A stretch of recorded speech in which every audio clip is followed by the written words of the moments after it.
Friends, and welcome to the Space Game Junkie podcast. I, as always, am your co-host Brian, and joining me, as always, is your co-host Jim Klingons. On the starboard bow. TIE fighters. No, I don't know.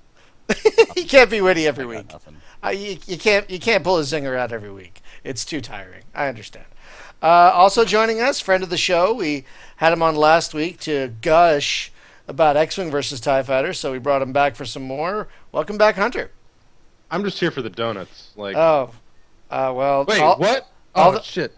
All Get those that's left is plain. I'm sorry, that's all pink that's icing left. with the sprinkles on it, and you've gone full Homer. I enjoy it. Yes. There's always one, right? And that's usually the one that's Donut. left. And finally joining us, our guest this week, because it was his idea. It was after talking to him, I got the idea to do this. I'm like, why have we done a show about TIE Fighter? Like, solely about TIE Fighter. Host of the Upper Memory Block podcast, Joe Mastriani. You got it right. Woohoo! All right, that was awesome. The practice paid off. Oh my god, I said it like 8 times. It's like a big band leader would have. Joe Joe- Mastriani and his band. The Joe Mastriani players. Like, bubbles and I did see Sounds a band. like a good Italian restaurant name. Mastriani. Mastriani's. Yeah. Oh, that'd be a good one. Well, it's actually there's a famous Italian actor from back in the day, Marcello Mastriani. Really? Yes. You have to be old to know that, but I'm sorry, I've not heard the name. that's understandable. But before we get to our main topic, let's talk about your podcast, Joe, because you have an excellent podcast, and we kind of cross the streams a little bit in what we cover. You have the Upper Memory Block podcast. Now, for those who haven't heard it, why don't you throw the pitch out there for people who haven't heard it before? So basically, the Upper Memory Block podcast is a little show that I do where every couple of weeks I try and go in depth a little bit into a game from what I like to call the DOS and pre-Windows XP gaming era. Basically meaning any game ranging from, let's say, early 80s up to about the year 2000. And yeah, that's a good era. That's a great era of gaming. That's my era. So Yeah. So can you give us some boot disk advice? Because I've been trying to get Ultima 7 to work with the mouse driver at the same time. And it needs that XMS memory. Excuse me. So it's And then- DOS equals high UMB, and then you want to make sure that if you don't need the CD-ROM driver, then you just keep that out of there because that takes up like 30K of memory. And you got to make sure to get the smallest mouse driver possible. I think I had one that was 1K. Yeah, Yeah. See, that was always a problem, right? Because I remember the boot disk problems that I had with like Falcon 4, and then trying to get You mean 3, I hope, not 4. Falcon 3. Oh, sorry, Falcon 4. No, that had its own problems. Oh, And then Strike Commander. I was going to say also- Strike Commander was... Definitely Strike Commander. That was my nemesis, was that one. My Especially. nemesis for boot disks was Aces of the Pacific because it needed like 610K Yeah. of conventional memory. I swear to God, for Strike Commander, I think I squeezed like 636 or Wow. I was like so proud of it. And then the game was like, wow, I can't see 10 feet in front of me. This game is virtually unplayable. Yeah, and it's like, man, I got 4 megabytes. Come on. It's really foggy here. It's really, really foggy everywhere I go. Why is that? Man, I had megabytes. And it was Megabytes and megabytes of RAM. Oh God, so many megabytes. I remember those megabyte chips. Now, I want to talk about one show in particular, Joe, and you know where I'm going with this. But I folks, know exactly where you're going. Folks, Joe did a show about Privateer, and when I saw he did that, I was like, "Woo, Privateer!" You know, if you're listening to this podcast and you haven't played Privateer, pause right now, go to GOG and get it. I'm not even. It's like $6. It's like $6, $5. Like, Yeah, buy it's it, people. Come on. just go, just right now. But I wasn't expecting you to hit on Privateer 2, and when you started talking about Privateer 2, I was like, oh no. But I have to say, your treatise of Privateer 2 was mwah, just And masterful. I took a lot of people by surprise because I'm generally very positive about things. Yeah, no, I hear you. I try and be very positive about things too, but I did a couple of videos of playing Privateer, and you could just be like, you could hear me just going, oh God, this fucking game. This goddamn game. Yeah, well, it had walking in it though, right? So No, it had Clive Owen, John Hurt, Jurgen Prochnow, oh God, David Warner. It had an amazing cast. But that's the most horrible thing. It should have been so awesome. it should have been great, and the writing was terrible, Oh. and the world building was I don't even know what the hell was going on with the universe in that game. Navigation was ridiculous. But there were two things, and Joe, you touched on this, but I do want to talk about it real quick. Two things that made that game, three things really that made that game horrible, unplayable. Four things. One, Can we go whenever for you five? whenever you got into combat, you couldn't run away. That was terrible. Which was a design decision, by the way. That wasn't a mistake. No, I can't imagine it was a mistake. That's too ingrained into the entire gameplay to be a mistake.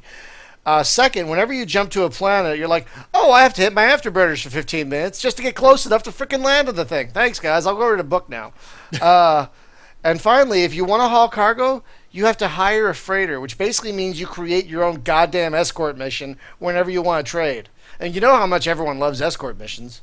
We're going to force you to do the thing that everyone hates to do to make any money in this game at all. Exactly. Oh God, and it was named Privateer 2. So after Privateer 1, we're all like, "Woo! Oh my God, it's gonna be so great!" It's one of the biggest disappointments in all of space gaming, I think. Oh, and I think the worst thing for me was the interlaced video. You want to hear something funny about that? Someone on the CIC, the Wing Commander CIC, made a patch to fix that. And here's the funny thing: it fixed it, but it totally screwed up the joystick. So you can watch the video. Yeah, you can watch the video, but you can't really play it. Well, you know what? That's probably not a bad thing because the video, for as so 90s as it is probably the best thing about that game because the actors. Right. Have Jim and Hunter, you've both played Privateer 2, right? I'm remembering correctly, right? I have never played it, actually. I've good. watched over the shoulder of a friend as he suffered mightily. That's what that game is. That's what that game is. That game is all about suffering. Go and watch Brian's video because I watched it after I posted it. I think back on Gamers with Jobs that I was doing the show and you posted that video and I watched it and I was like, yeah, that's about right. You were quite angry. Yeah, I try not to be angry when playing games because games are supposed to be wonderful, joyful experiences. Even if they're challenging and hard, they're supposed to be awesome, and that was not awesome. But yeah, you ripped into Privateer Privateer 2, excuse me, masterfully, and I just wanted to just touch on that because that was fantastic. Well, I thank you, sir. And what's the URL? It's what's the URL for your show? It's at umbcast.com. Okay, folks, umbcast.com. I'll put that in the post as well. Absolutely. So, folks, go check it out. It's a fun. I also listened recently to the LucasArts Flight Sims ones, which kind of bleeds into this. Yes, it absolutely does. And I played all of those, and you're absolutely right that Secret Weapons of the Luftwaffe was the best of all of them. I mean, they were all great, but that one, oh my God, that one. And that one is basically X-Wing not in space. Yeah, it's like X-Wing 0.5. Like it's on the way to X-Wing, but not quite there yet. Mm-hmm. So we're talking, folks, about TIE Fighter. Now you might be wondering why we're not talking about X-Wing, because X-Wing, it's good. It was fun, but I mean, am I wrong in thinking that TIE Fighter just supplants it and supersedes it and surpasses it in pretty much every way? Yeah, I would agree. Yeah, absolutely. It basically takes like everything that was good, because X-Wing was a good game. Yeah. But TIE Fighter literally takes everything that was good about X-Wing and removes the few little sticking points that we didn't like.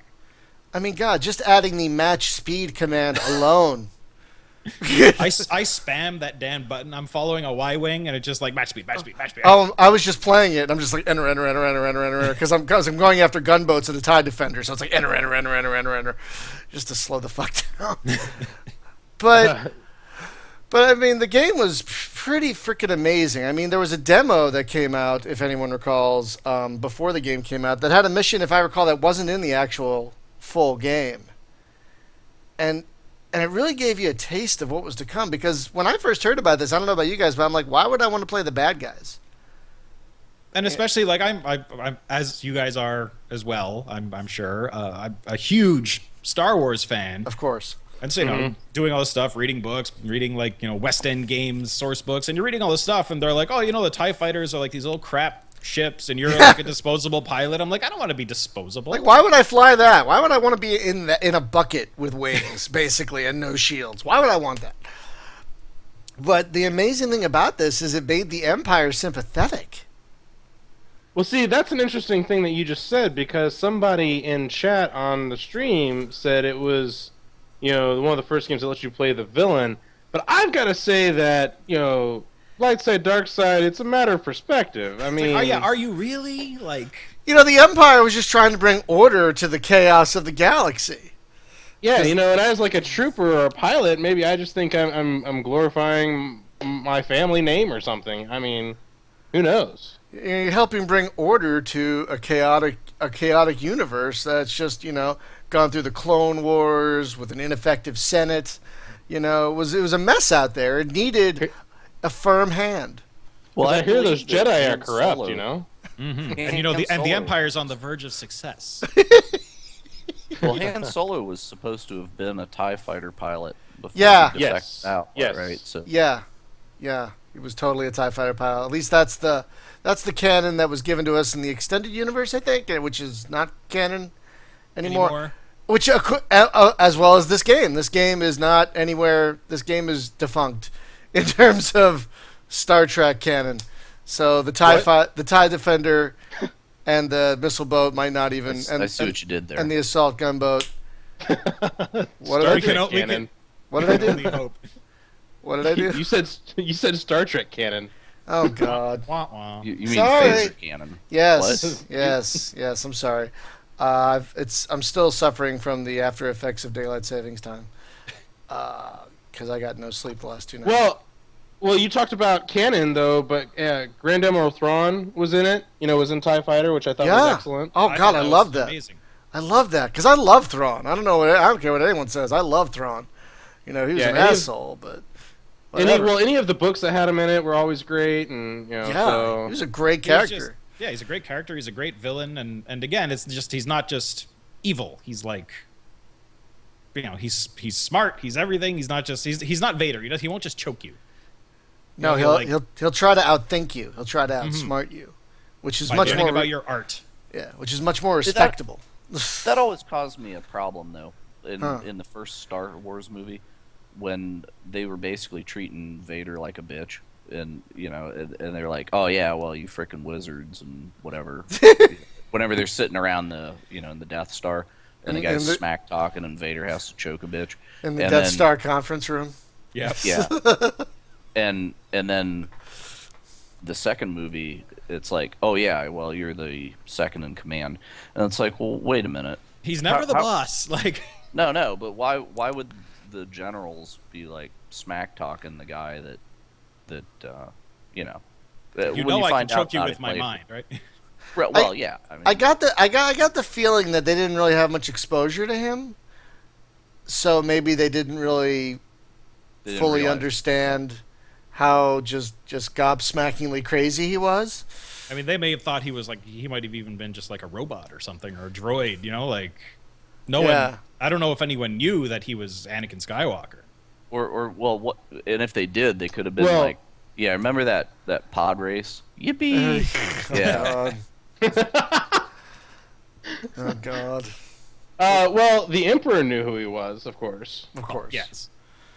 Of course, but I mean, it had been what, 30 years between episodes 3 and 4. I think it's something like that. So yeah, it would have been enough time that these guys that came up. There's no leftover old Republic. It's about 20. Games. Yeah, it had to be 20 because Luke. Oh no, yeah, it's because Luke and Leia are 19. Oh yeah, so 20. Yeah. Excuse me, unless Luke is the whiniest 30-year-old you've ever met. Well, that's not outside the realm of possible. I want to go to Tashi Station, get some power converters. Oh, actually, it's actually awesome. So we did talk about my gaming podcast. I actually do another podcast with some friends that is actually all about Star Wars novels. Really? Yes. nice. Yeah, and so the next one we're covering is the next new novel that's coming out in this new canon, which is actually the first. It's about Luke. Oh, interesting. And there's one little excerpt at the beginning of that book where Luke's talking to someone, and this is like, I think right after he's kind of like, he just blew up the Death Star, he's like all awesome, and he's like a lieutenant and whatever, and he's talking to this girl, and he's kind of like telling her, oh, you know, the greatest thing that I used to do, I used to look forward to, was going to Tashi Station to pick up power converters, and apparently that's something that sucks, but it was exciting for him. And then he stops, and he's like, oh, wait a second. I never went to get those power converters. I wonder if they're still there. Huh. That is a great reference. That's pretty great, actually. And that is not canon. I thought the book about Tarkin was one of the first ones in the new. So this is actually the third one. So there's one called A New Dawn, which is about the Rebels show. Okay. Then Tarkin came out, which sucks. I'm sorry. Oh, really? It's a bad book. Oh. But well, at least in my opinion, I'm sorry. And then this is the third one, and there's quite a few more coming. Next one's Lords of the Sith, which is basically, it seems like it's Vader and the Emperor have fun on a planet shooting lightning and stuff. Ooh. Which could be interesting. Gotta let out a little steam. And then there was the one that appeared in High Times, which was Darth Vader, Dark Lord of the Spliff. Or Dank Lord. Yeah, it was Dank Lord of the Spliff. I had to stop. I'll be honest. I had to stop reading Star Wars novels around the time of the Jedi Academy trilogy. Did you read the comic books though, back in the 70s? With the Sun Crusher thing or whatever that was? No, man, back in the 70s when they had a green rabbit running around. The Green Rabbit. I do not remember this. What? It was Jax, man. Jax, What? the Green Rabbit. Don't call him a rodent. It's very upset. What? Seriously? Yeah, I actually went back and read those. So he was like the Rocket Raccoon of the Star Wars universe? Absolutely, yes. It was Wow. actually like Jazz Jackrabbit, I think. No. It was spawned from, I don't know. But they're both green rabbits in space suits, so you go figure it out. That's a little too coincidental. So you said you stopped reading around the time of the Sun Crusher stuff? Yeah, with that one really dark Jedi Academy candidate, and it was just so bad, and I just was like, I gotta stop. Really? I didn't mind that one. I did read a couple after that. I can't remember which one. What the fuck? I mean, there's a lot of crap in there. Like, Yeah. I read them when I was a kid, so it was kind of like, oh, it's Star Wars and it's great, and maybe it's just because I'm not reading it closely enough that I don't understand what's going on. But then I go back and read them, I'm like, no, I didn't understand what was going on because this book sucks. No, I read Honor Among Thieves recently, which was by the guys who also did the Expanse series, and that was really good. I like that one a lot. And actually, I'm also quite enjoying, we were talking about the 70s comics, I'm enjoying the new comics as well. Really? So there's new canon comics. There's like Marvel Star Wars.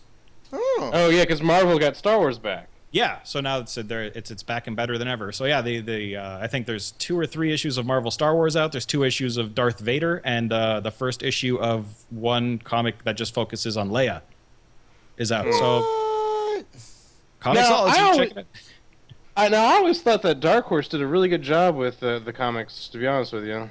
Oh yeah, no, I like the Dark Horse comics, and if they had kept the license, it wouldn't have bothered me. But Marvel is Disney, Star Wars is Disney, so it was inevitable.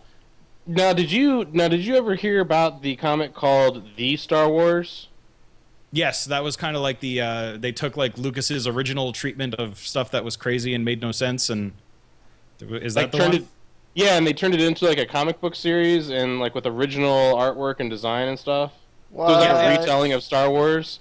I read that and I thought it was pretty good. Yeah, it's crazy. Like I think they fly ships, like their fighters look like Star Destroyers, and What? yeah, it's insane. Okay. Yeah, you got to check this out. It's like Star Wars, like parallel universe Star Wars on crack. Oh, I do. Oh yeah, it's pretty awesome actually. Yeah. But it's back to TIE Fighter. It's really a shame that this isn't part of the canon anymore because the story is excellent. I mean, a civil war within the Empire. I mean, that's pretty damn great. I thought it was great. I mean, what else are you gonna do? You already did the rebellion, so I thought it felt like a really natural evolution. And I think it would have been boring if you were just chasing rebels all the time. Yeah, it would have been. Mm-hmm. It would have been. They had to mix it up, and they did really a phenomenal job. I mean, of course you do fight rebels, obviously, but when you gotta start to fight other TIE fighters and stuff, let's all talk about when that happens, folks. If you haven't played the game and you're planning to, just fast forward a bit. It came out in like 1995 or something. Like You never know with people. The minefield mission.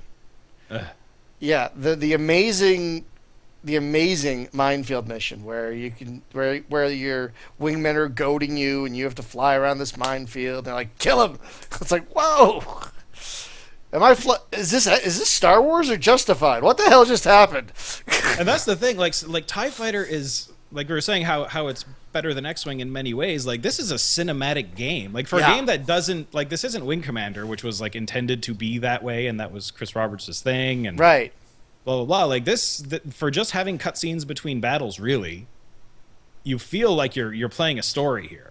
Yeah, and you really are. And this to me kind of gets to one of the downsides of the game is the puzzle nature of of basically all the missions. Really.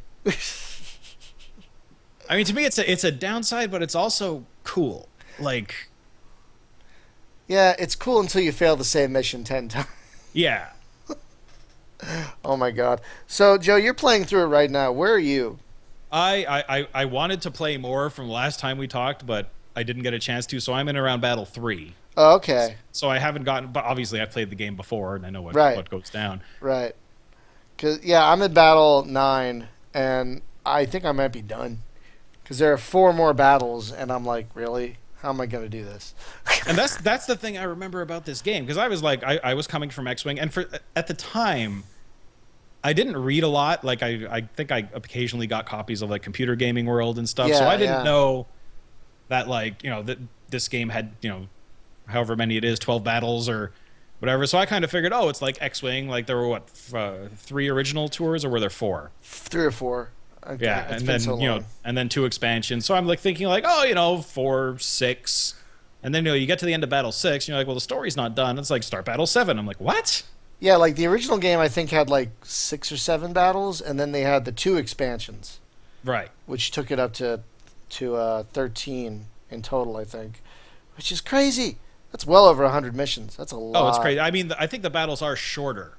Yeah, they're like 4 or 5 missions each, I think, or 3 or 4 or 5 at the most. They're pretty short compared to X-Wing, but they really feel more contained. Like, not only are they part of a larger story, but they're also kind of their own little story, which I really dug.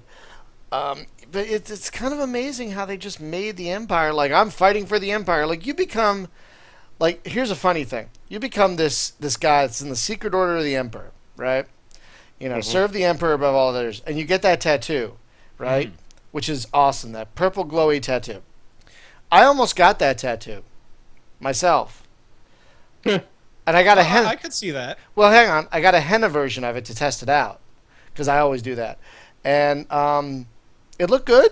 I liked it, but then I showed it to some friends, and they're like, that looks really anti-Semitic. What? Like, oh. Yee. Wait.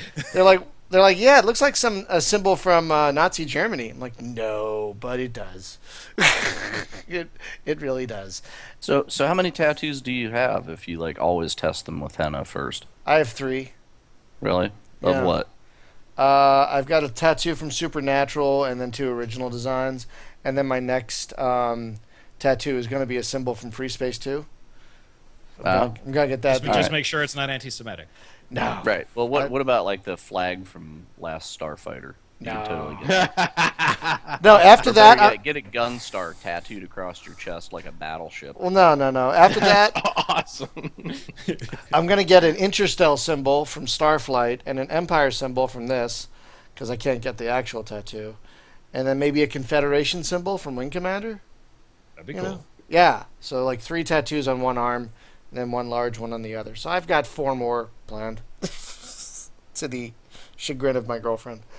But yeah, it's like these guys are evil, and they're using... I was shocked that that thing was anti-Semitic. But these guys are bad guys. And that really reminded me that, yeah, these are bad guys. and parts, parts of the Empire, if you go back to Lucas and what he was doing, a lot of it was based on Nazi Germany and the Soviet Union and all that. So it makes sense that they might have gone that way. Yeah, it totally makes sense. But it was so subtle. Like, I would never have thought of that. Not once in the entire 3 or 4 times I've played this through. Yeah, it doesn't. I'm looking at it. It doesn't look anti-Semitic to me. It looks like the It doesn't freaking look like blade me. from No, but there's a was. symbol. I looked it Brawl. up. There's a symbol that was used by members of the SS, I think, that looks quite similar to that tattoo. I'm not even kidding.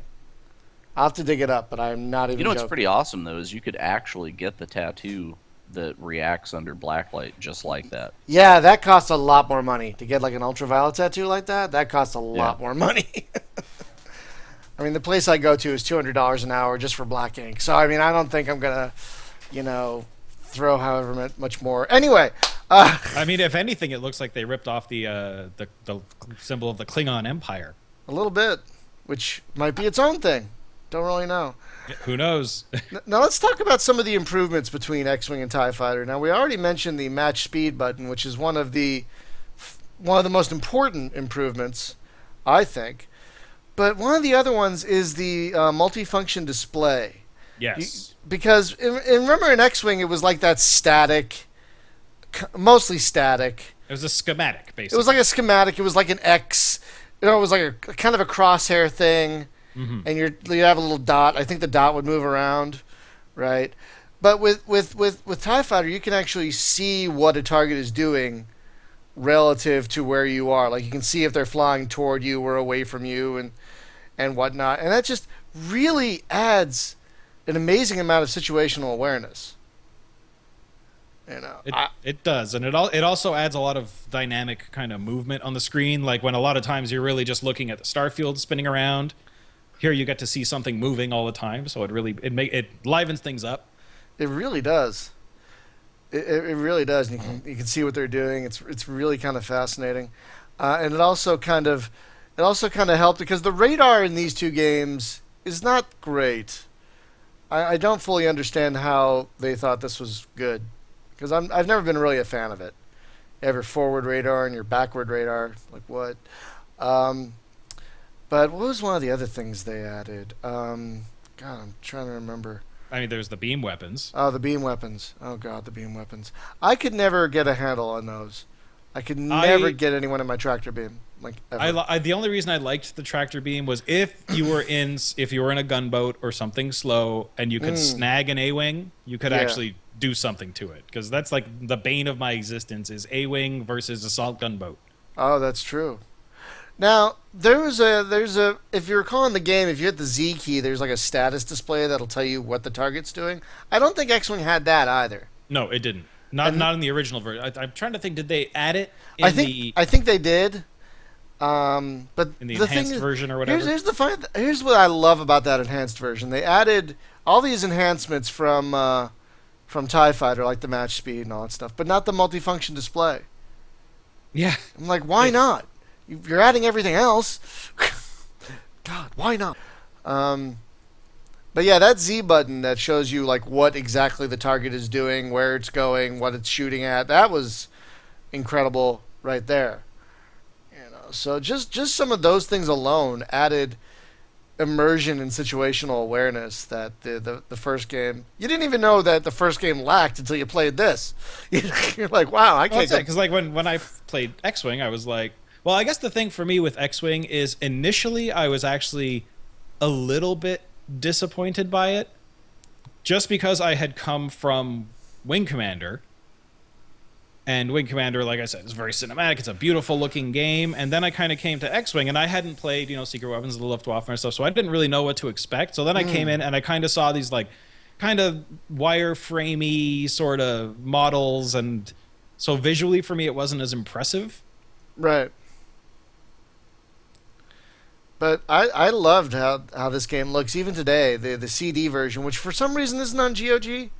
The CD enhanced version. They just have the Windows version, right? They have the original DOS version. Yeah, that's what I'm playing. Yeah, which only runs in 320 by 240 or something. And then they have the Windows, version, but they don't have the CD-ROM special CD version, which goes to 640 by 480 and has garage shading and all that stuff, which just looks so much better. I don't understand why. Might be a licensing thing, they said. Maybe Disney wouldn't release it or whatever. I don't know. It's like this is the ultimate version of the game. I think is this DOS CD-ROM version, because it still has the iMuse, which is the best. Yeah, that's the only reason I'm playing the DOS version. Is Oh, I can't yeah. live without it. Oh yeah, you can't live without it. I mean, the Red Book audio, sure, it's nice, but it's not reactive like the iMuse is. Like, oh, that's Star Destroyer music right there. Oh shit, it's like, that's a big bad guy just warped in music. Oh darn. And the fact is that it's not just like the Star Wars soundtrack on loop. Like I think was it Peter McConnell Yeah, I think so. Yeah. I have all this stuff in my head because I literally just released an episode on Grim Fandango, so I'm like in LucasArts right now. You're in the LucasArts mode. One thing that's interesting is with the GOG version, somebody put out a patch that changes the music right back to the iMuse stuff. Well, it's But not. It's like so better than the original. Well, here's the problem with that though. It's just the music. It's not the whatever algorithm they use to react to shit. So it's just the music, which is kind of sad. Because So it's just kind of the MIDI stuff on loop sort of a thing. Yeah, it didn't have because it doesn't have the iMuse hooks to it. So there was no way to tell which song to play when. So it just plays it. So it's better, yes, but it's not the same. But yeah, you're playing the correct version if you got it from GOG. You are definitely playing. Now, if you want to play the best version, dig up this CD. I think I might have it floating around on my. You my probably CD do. Anyone who was anyone back in the day had a copy of this. Yeah, I got a copy of it. I think I have two. rack. Just in case. Just in case. Yeah. But yeah, this game, and let's talk about some of the new, because it did so much more stuff than X-Wing, but it also had, I think, a lot more craft as well. Like X-Wing, let's see, you had the X-Wing, you had the X-Wing, Y-Wing, A-Wing, and B-Wing, right? An expansion, yeah. But in this, you had the TIE Fighter, the Bomber, the Interceptor, the Advanced, the Defender, the Gunboat, and the Missile Boat. We don't have to talk about that one. Yeah, let's. But it's like twice as many craft, and craft you had never seen before. Like I was like, "What the fuck is an assault gunboat?" The first time I saw one. Honestly, the gunboat was in X-Wing. Oh, that's right. Yeah, it was. I forgot about that. Now, did they introduce the Z95 in TIE Fighter? I can't remember. Yes. Well, I think it had existed in the books, or yeah, it was in the books, I think. But it was, you never got to fly one until. Did you fly them in X-Wing? I can't even remember. No, you did not. I don't think they even appeared in X-Wing. No, but you did get to fly against them here.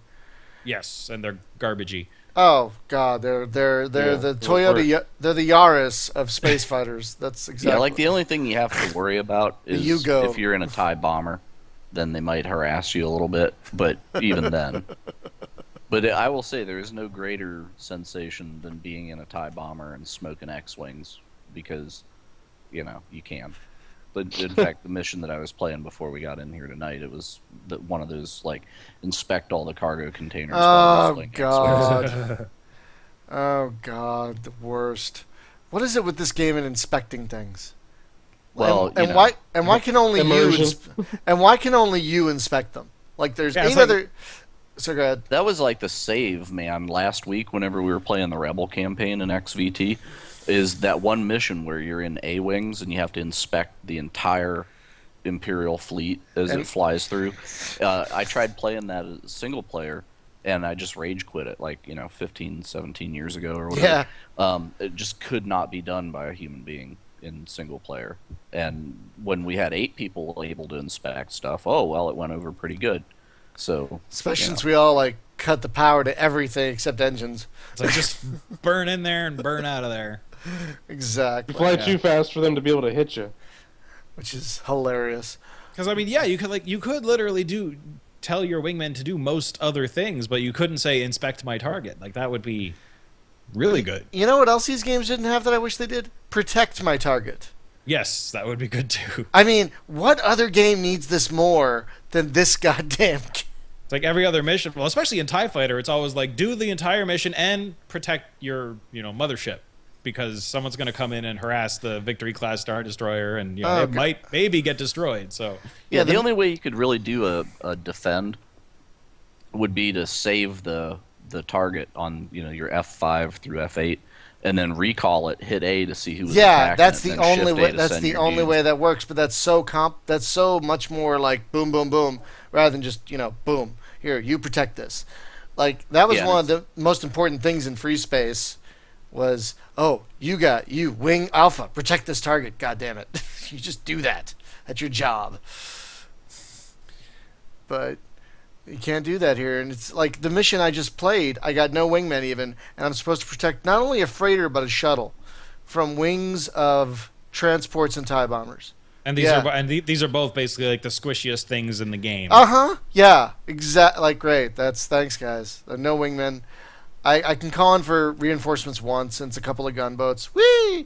They all get destroyed because all the AI pilots are bad. So. Yeah, they're not great. So that's great, guys. Thanks. Good job.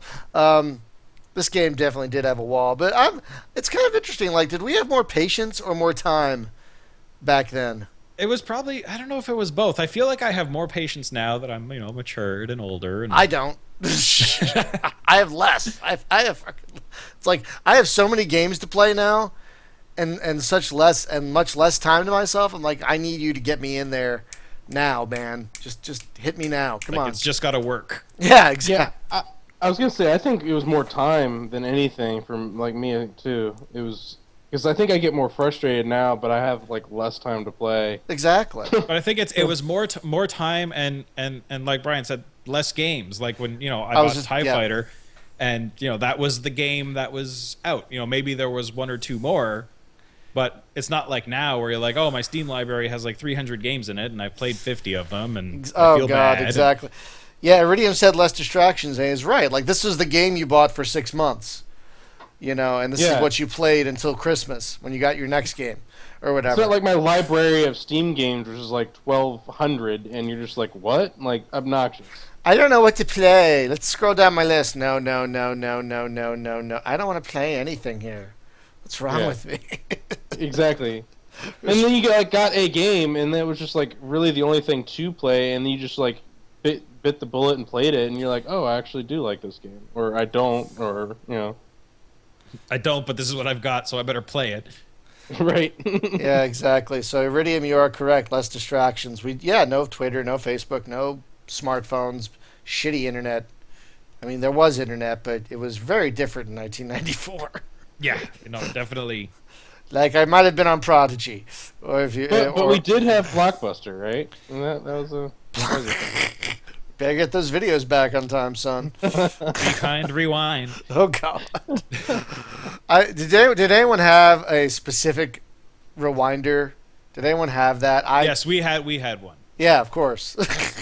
This is like talk about a niche product. Remember when they sold I think my DVD dad rewinders? still has it. Oh God. What was that, Jim? There was a gag gift. It was a DVD rewinder. What?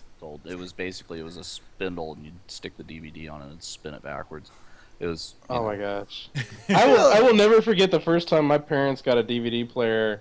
My mom would always have me rewind her videos for her or whatnot, and she got done watching this DVD for the first time. She asked me to rewind it. I said, "Just take it out of the DVD player." Like, she's like, "I don't understand." The concept to her was just mind-boggling. It's like, but how do I watch it again? It's at the end. Right, yeah. That's really what put Blockbuster out of business, right? Is they lost all the rewind fees, and then they slowly just decayed. That was definitely part of it.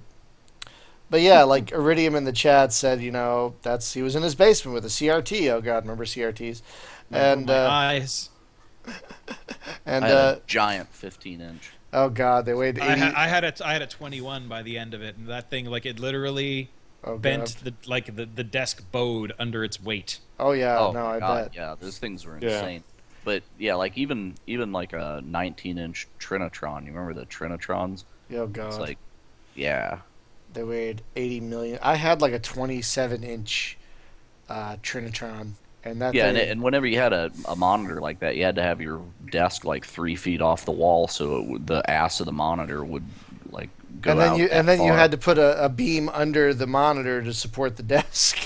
Exactly. I actually had a really nice Hell of a thing. 19 at one point, and my cat actually destroyed it. Oh, She would sit because of all the heat coming off of the tube. She would sit on top of it, and I don't know if it overheated or what, but it just like one day it just wouldn't turn on, and I was like, no. oh, and those things were so expensive back then. Mm-hmm. Oh my god. So I mean, this game kind of is a product of its time still, but it's also kind of timeless. I think. Whoa. I definitely think it's got replay value for sure.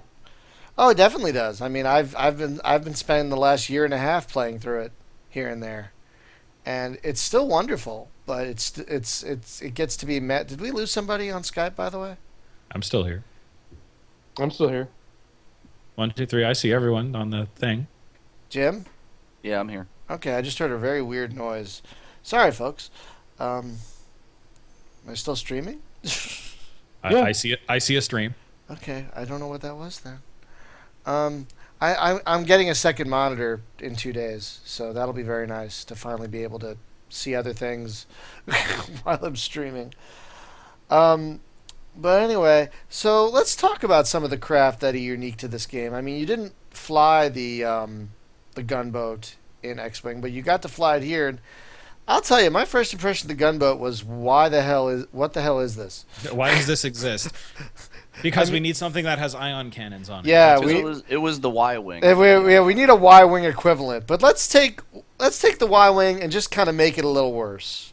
Let's give it a bigger profile. Let's make it a little slower, but let's give it some more missiles. Like that's thanks, guys. That's great. Yeah. Let's cut to the chase. TIE Defender. That's pretty much. It's a win button. I mean, there's a reason it's not an X-wing versus TIE fighter.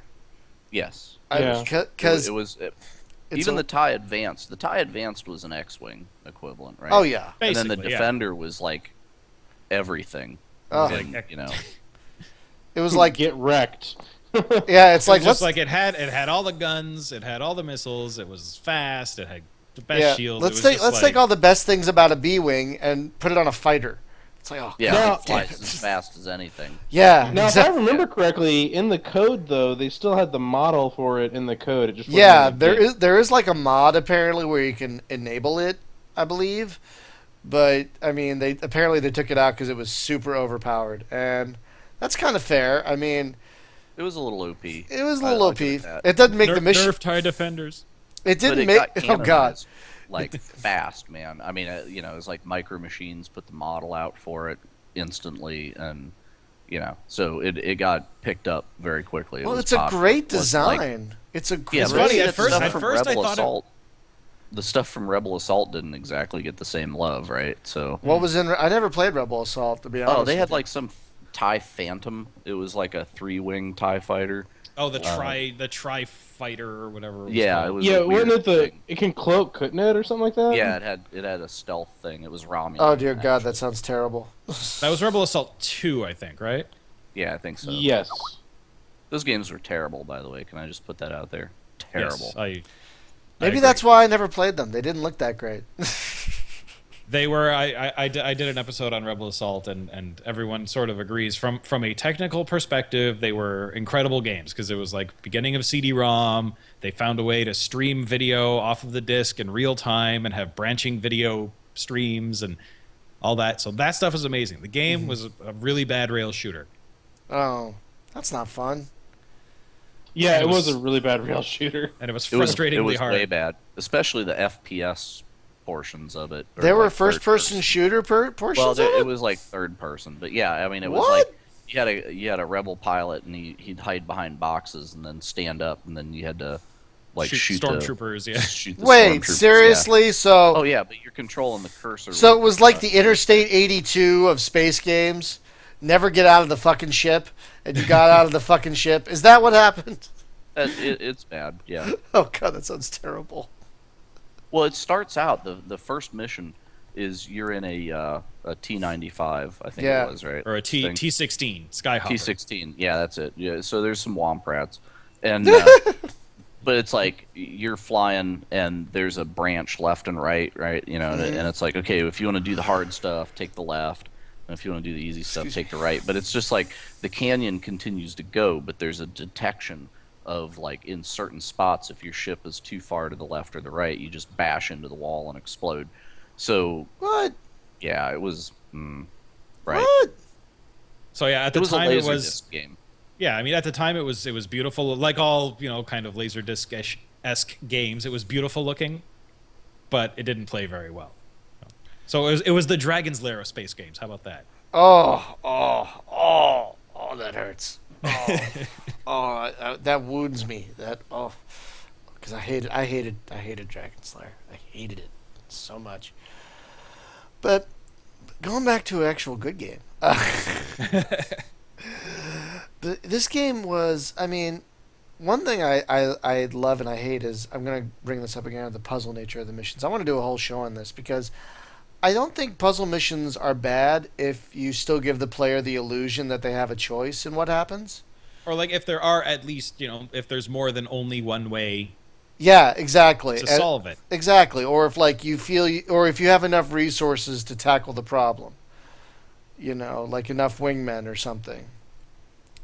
But this game sometimes, I swear to fucking God, it's like, oh, I have to fly through that hole to do this right, or whatever, like metaphor. Which also doesn't make sense in the context of the game. Like, you're Imperial, right? So it's you should have the might of the Empire behind you. There should be unending numbers of wingmen and TIE fighters. And Nope. Like, oh, we're out of reinforcements, guys. We're the fucking Empire. How are we out of anything? Like, I could see that in X-Wing. It's like, you know, it's you and your one wingman against the Empire, and, you know, I'll take on the whole Empire myself, blah, blah, blah, blah, blah. Good point. But, yeah, not in this game. It should be the opposite. It should be you leading overwhelming force all the time. And I kind of get that they, I guess for balance, they didn't want to do that. But sometimes, like this mission I'm stuck on, it's like, I need a goddamn wingman. You know? I really need a wingman every now and again. It's like, Shift S, my brother. Shift S. That only I did that, and then they came, and then there were all, but the ship it was 2 gunboats. Like I said, it was only 2 gunboats, and they didn't last very long, and that was it. No. So There's some of those missions I start with Shift S because it's just like it's about my 5th go round, and it's like, just like nope, Shift S. You know, yeah, right from the get-go. I did that twice for this particular mission, and I was like, you know, I'm gonna wait a little bit, and like when it gets really hairy, I'll bring him in. I still lost. Well, there was the one mission that I did tonight where there's a bunch of cargo things that you have to. It's in campaign 3, I think. There's a bunch of cargo containers, and you have to destroy them all. And then if you inspect one of them that has rebels on it, then it changes to the second half of the mission, and the mission becomes like 3 times as long.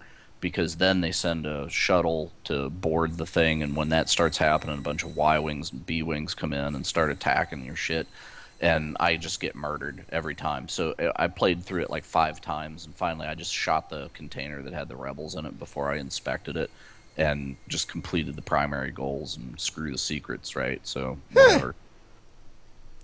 Yeah, I love how the secrets are always, we're going to be really secret, and I'm not going to show you my face, but I want you to inspect a cargo container. Really? That's what the secret of the Order of the Emperor wants me to do, inspect a cargo. Okay. Yeah, I was beyond the point of needing the tattoo at that point. Yeah, so, you know what? It's like, cool. I need just want to get pass. this over. It's like, really? Hey, one thing that I we want need you to find talk out how about- many. I want you to find out how many Beanie Babies are aboard that cargo container. Like, what? Yeah, it was a similar era, wasn't it? Yeah. So one thing we do have to talk about is the strategy guide for TIE Fighter. I don't Because have that was it. back I need to whenever get you it. had a telephone book-sized strategy guide. It came with the GOG release. If you I got know, that. but I want a printed copy I can read while I'm pooping. Yeah, I've got the X-Wing one and the TIE Fighter one. Yeah, I've Well, only you got can't the put that- X-Wing. You can't put that PDF on like a tablet or something, man? I don't have a tablet. I'm just getting my second monitor for the first time. Do you think I have a tablet? I can Put it on read it your on my Vita. Vita. Yeah. I'll read it on my Vita. Yeah, that's what I'll do. I'll read it on my Vita. No, I need to get the printed version because I just love having the book. You know, And Yeah, can it read was the- what it is was it, a this- hell of the- an awesome book. Yeah, and you could read Steel Stele, what's his name, Marak Steel or something like that. Yeah, there was a story in the X-Wing guide too. There Yeah, was a that's story Kian like that. Farlander in the Yeah. Farlander papers. Yeah, that was great. It's an amazing guide. Yeah, and then this one's kind of the same thing from the other angle. Yeah, I need to get a copy of that for See, myself. and that's what I miss, though. I think, Brian, you and I have talked about this a little bit, is like games that came with really cool stuff back in the day. Like I picked up an original copy of Wing Commander that's on like 5 1/4 or whatever. Oh, and it had the claw. It had the magazine marks, baby. claw Yeah. marks. Yeah. Yeah, but it also had like all these like cool technical specs on ships, like I used to posters. have those blueprints used to hang on my wall when I was Yeah. Oh, those when I was a blueprints lad. were great. But you don't get stuff like that anymore. And even I was even looking back at like my StarCraft stuff that I had, like from the original StarCraft, and even their game manual had like a full. It was like a book, like you could read the story like in the game manual. Oh yeah, like all the background was there, and no, it's Like amazing. a ton, yeah. I mean, I always remember my big one again. I talked about it before. Was Aces of the Pacific, and it had a really thick manual, and half of the manual was, here is the history of the Pacific theater of World War II, and that's where I learned about that part of the war. That's so cool. Oh yeah, totally. All right, I'm buying the guide for myself. There we go. CD Dude, actually, ROM. yeah, I hadn't had it. I hadn't owned it originally. I actually got it when I covered X-Wing and TIE Fighter on the show, because I had the X-Wing one, and I was like, I always wanted this TIE Fighter one, so I just went on eBay and I got a copy. Yeah, that's what I'm doing. Right. Yeah, they're all over the place. So Right now, actually, I'm looking for the best price because I've been meaning to get one because I have the X-Wing one, like Joe, but I've never gotten. Whoa, I'm sorry. I've never gotten the TIE Fighter one. I even had the guide for Wing Commander 3, and the only reason for that was because of the what's it called, the Behemoth mission, because I thought you could. I was convinced you could pass it. Oh, you know. Yeah, I was convinced. I'm like, I'm gonna go ahead with this, and because I thought it's Wing No. Commander, so if I'm gonna go on the losing track, because for some reason it didn't dawn on me that was part of the story and it had to die. So I bought the guide, and they're like, no, it blows up no matter what you do. I'm like, oh. I'm like, okay, now I get That's it. so sad. No, Yeah. dude. No, I'm so sorry. You poor thing. You were supposed to. Oh, I remember that. That was crushing. Yeah. Oh, fucking Wing Commander. We actually haven't done a Wing Commander show. Come to think of it, we should pencil that in for some point. Yeah, that'd be cool. Yeah. We need to get Roberts back for that one. We did talk quite a bit about Wing Commander when he was on. I though. gave him shit about the Skipper missiles, and that was really the highlight of my career. I used him about Skipper missiles. And I had a horrible coughing fit at the time, so I couldn't stop him. It's like, don't do that. I couldn't stop him at all. I was like, oh god, stop it! Oh shit! Damn it, I'm dead. Yeah. Oh, here we go. Okay, I'm buying this. $16.95 on Amazon. Impulse buyer. Hey, sometimes, even though 2 games come out this week, and I bought Cities Skylines, and I gotta get that. and I haven't even touched it. And Starships, Sid Meier's Starships comes out on Thursday. Ooh, Starships. Yeah. Wow. I find it interesting that Starships has a price point of $15 on release. Well, it's also going to be a tablet. It's also going to be a tablet game. So, Well, is that why? Because they say, well, it's only worth $15 because it's a tablet game? Or Well, I guess no one's gonna pay $60 on Steam or whatever if it's $15 on your iPad. Well, Yeah. that's true. exactly. And if it's 30 on Steam, people are going to just scream bloody murder. And you know what? That's a good price point for a new game. More people, I think, will probably buy it or take the risk of buying it. It takes a lot for me to spend $60 on a game these days, even $30. Yeah. So Oh, say I it totally comes agree. out on Thursday? Yeah. Screw pre-orders. Oh, wow. All right. Yeah. Be right back. Well, GMG has a pre-order deal right now. You can get it for like 11 something. Through their VIP thing. That's where I got it. But anyway, so this game, I mean, one thing that really shines in this game, even more so than X-Wing, is just the dogfighting feels so great. It's very fluid. It's so fluid. I think it wasn't until honestly Free Space 2 that it was surpassed in terms of how fluid the dogfighting felt. Because the Wing Commander games, they never really felt fluid. They always felt a little janky, no matter how far in the series you got. It always felt a little janky compared to this. I think it seemed like because I think they always tried to maybe push the tech a bit too far, and it wasn't quite there. Like in the first two games, you had like the sprites and everything, so it wasn't smooth because the ship would change its aspect and it would kind of jerk into like, okay, well now I'm going to go to the 3/4 view, and now I'm going to go to the top view, and now, so yeah, it was always this kind of jerky experience. Yeah, but just having the actual art of the game on the box sold so many copies of Wing Commander, because people would walk through Babbage's or Oh yeah, what we have then Babbage's Electronics Boutique. Oh yeah, whatever store, and they would see that box and they would be like, oh, that's kind of funky, and then flip it over and be like, oh damn, that's a screenshot. Sold. Yeah, I mean, I won't deny it was a beautiful game for the time. Oh yeah, it was a beautiful game. They actually made it on the Commodore Amiga, but I had an Amiga 500, and I even had a speed chip in it. I modded it, and it still played. Oh god, it was bad.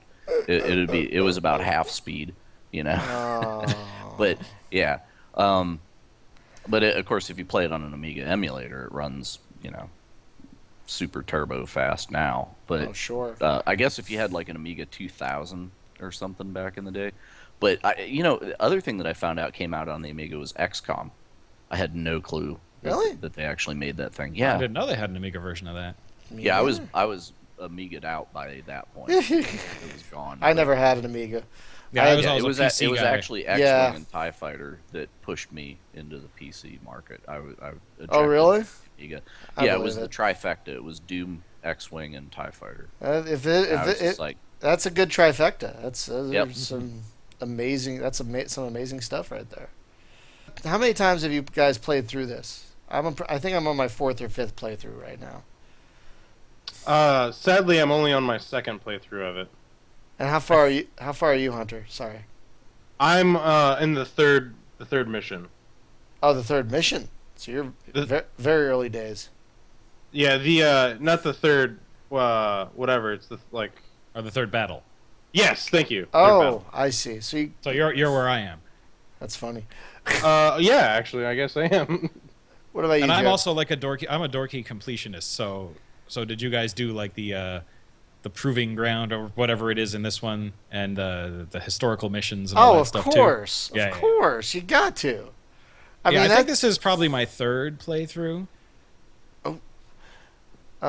Yeah, I could see that. I mean, you don't. If you play it too much, it won't feel fresh. You gotta give yourself time to forget stuff.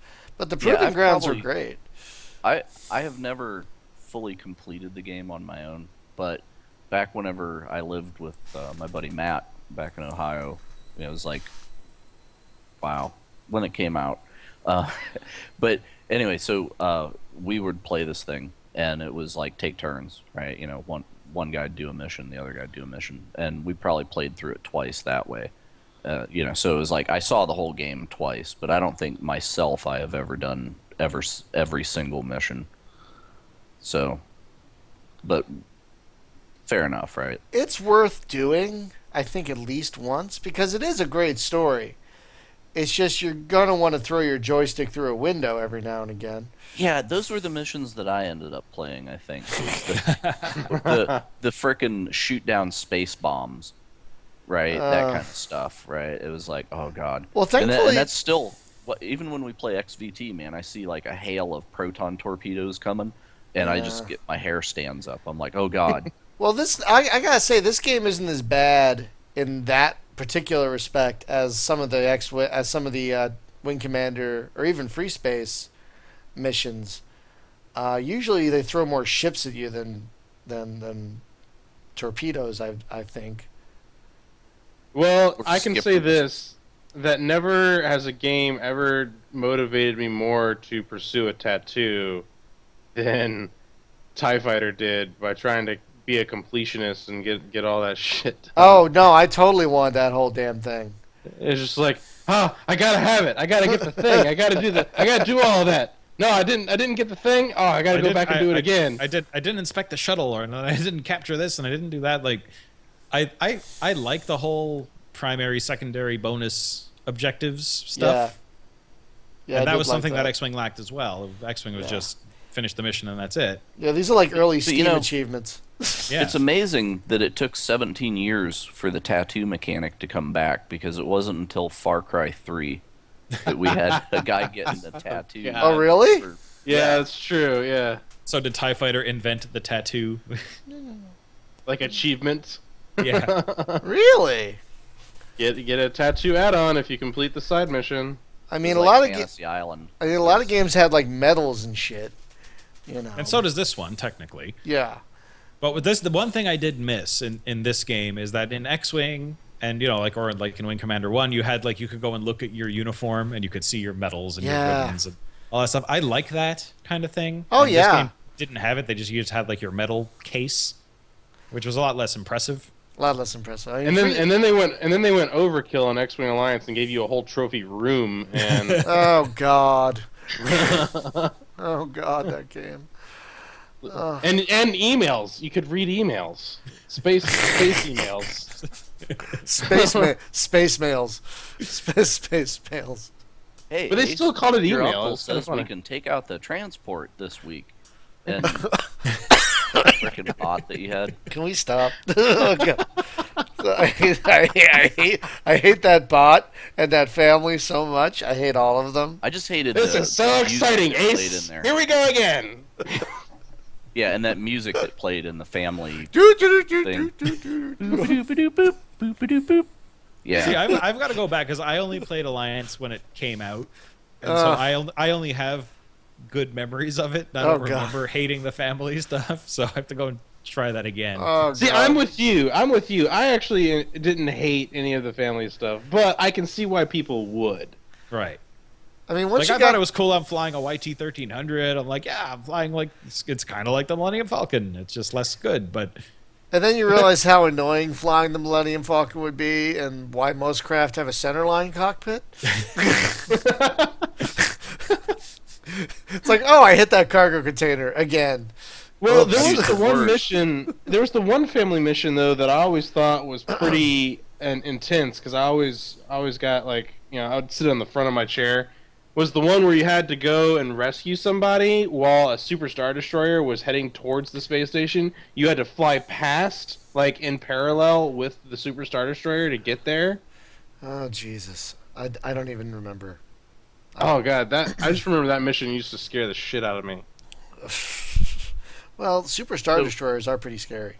You remember the night that I put it up on Twitch? I think it was you and me, Brian, that were doing it. And I got in the Millennium Falcon and tried to fly the Endor trench run through. Oh, yeah. Oh, my God, no. Well, apparently, did you know you could shoot those girders? Yeah, after we were done. Yeah.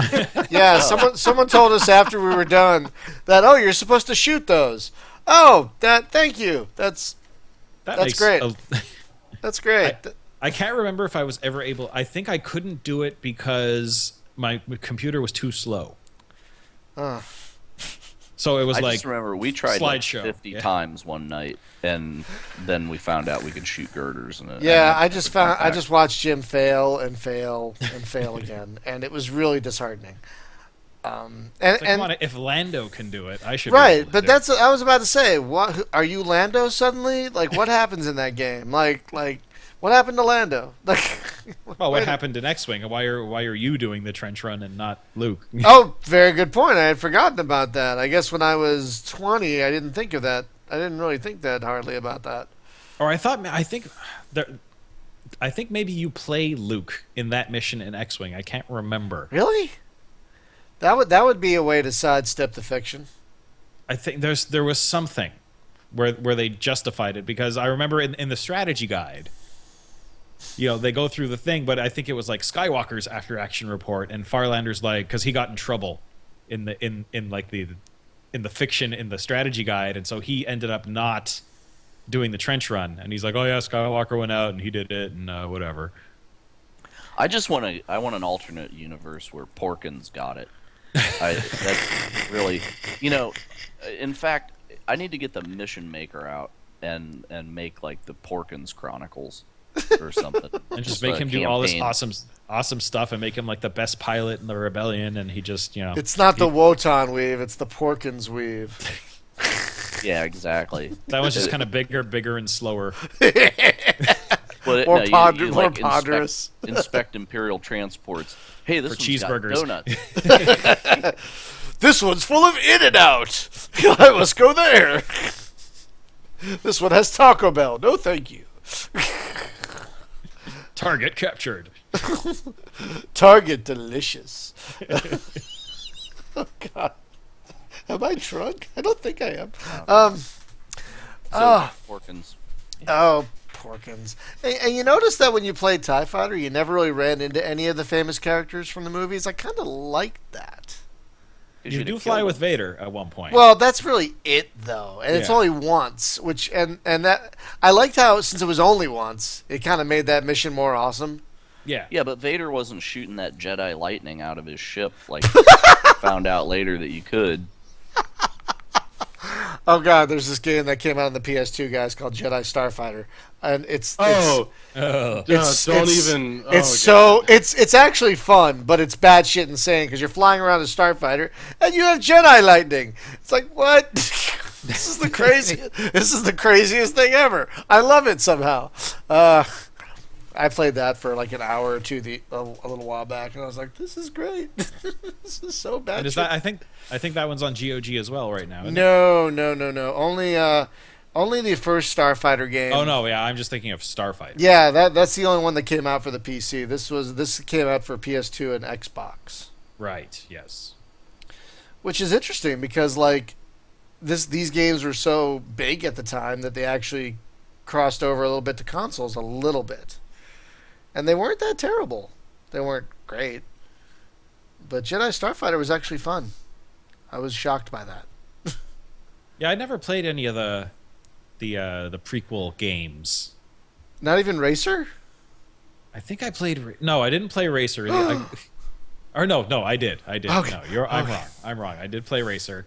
What about Bombad Racing? Oh God, stop it. God. You need a little kart racing in your Star Wars. Oh Hey, why God.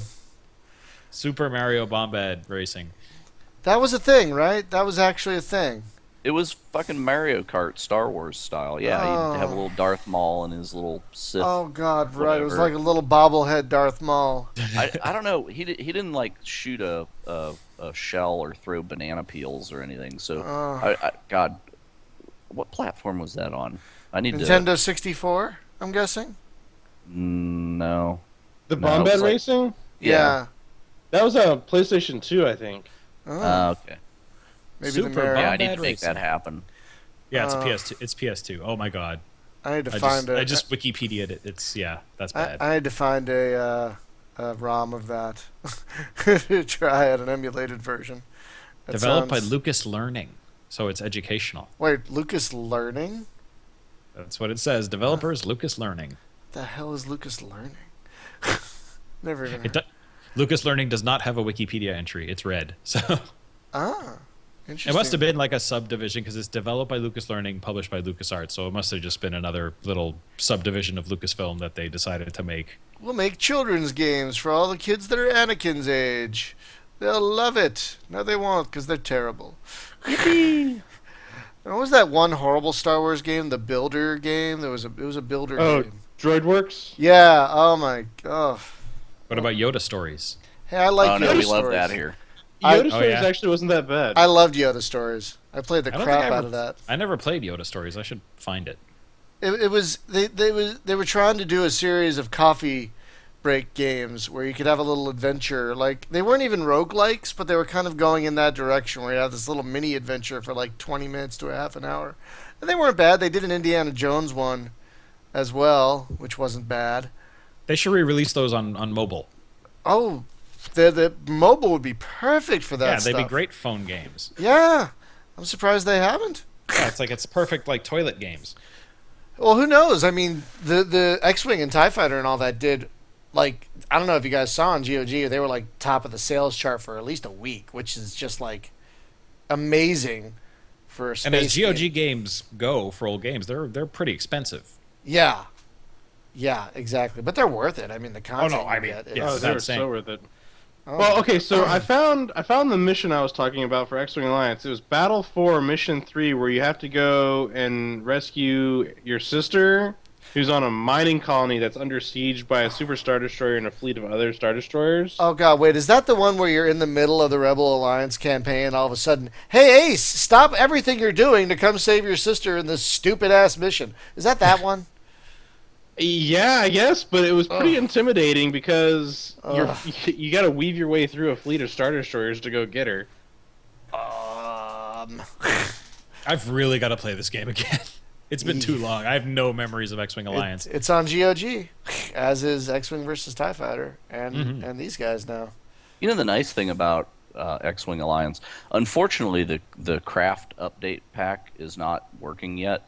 I check it like every couple days to see like they were just like it'll be back shortly. Just give it a couple days, and it's like I've been checking for months.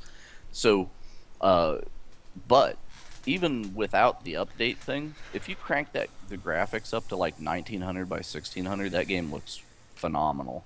You know, and it's nice. So whenever the craft update stuff gets in there, it'll look like almost a modern game.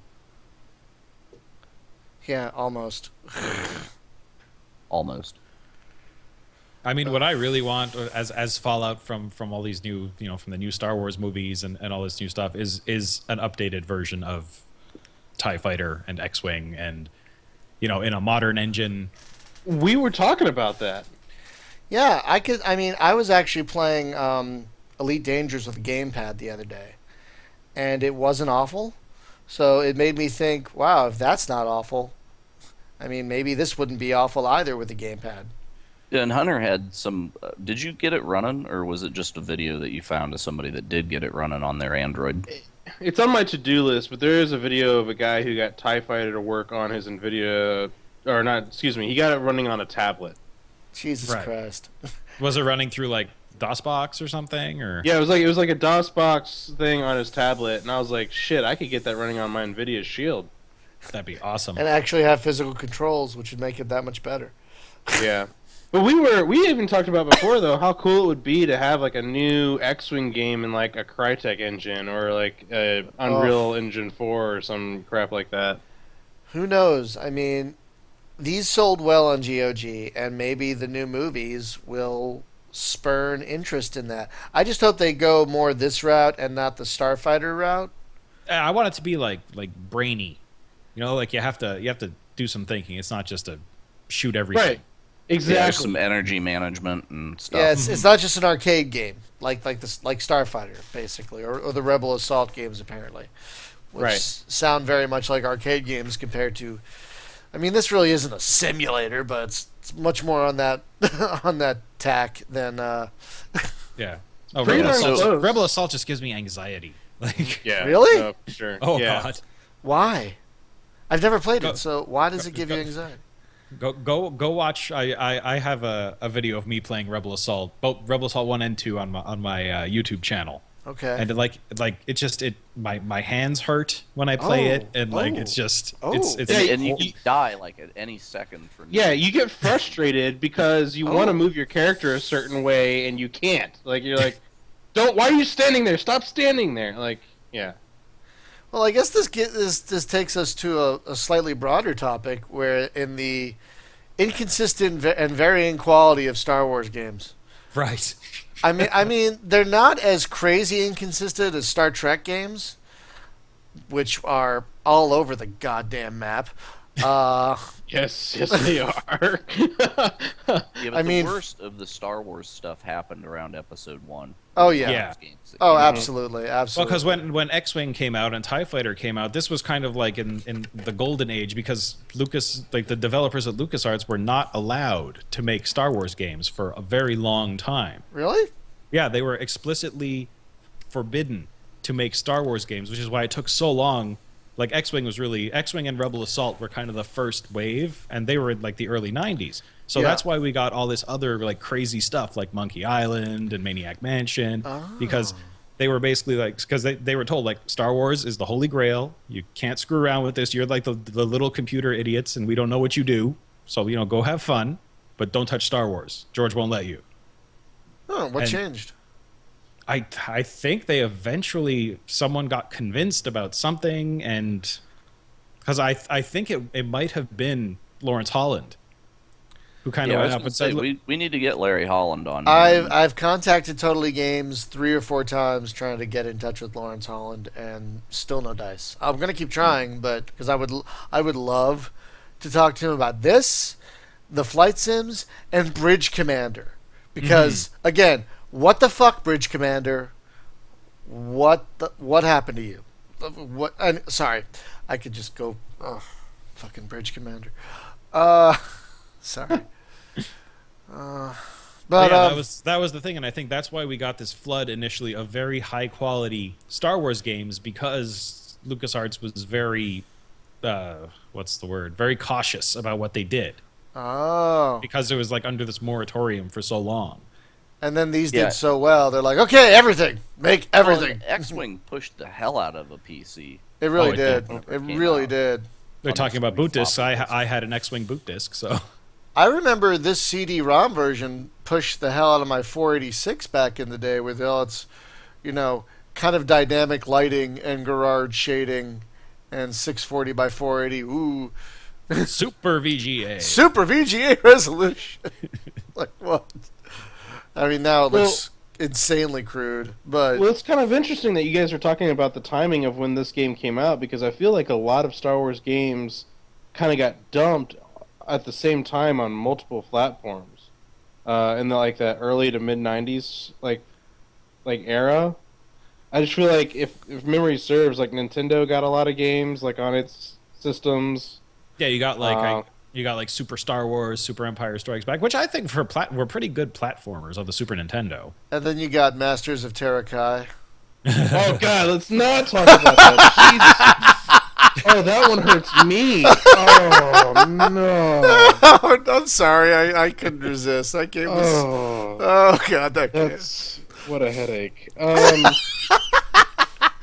I'm sorry, I couldn't resist. No. Like I will like acknowledge its existence, but then be like, you go back in your room. Like I don't want to see you. You were awful. You're always going to be awful. Well, that's the thing about these old games is they're not getting patched. You're always gonna suck. Like that's true. There's no undoing you. Was that around the time of KOTOR, or was that? Oh no, before? KOTOR that was way before. That was like 98 or 99 Okay. was Terrakai, I think.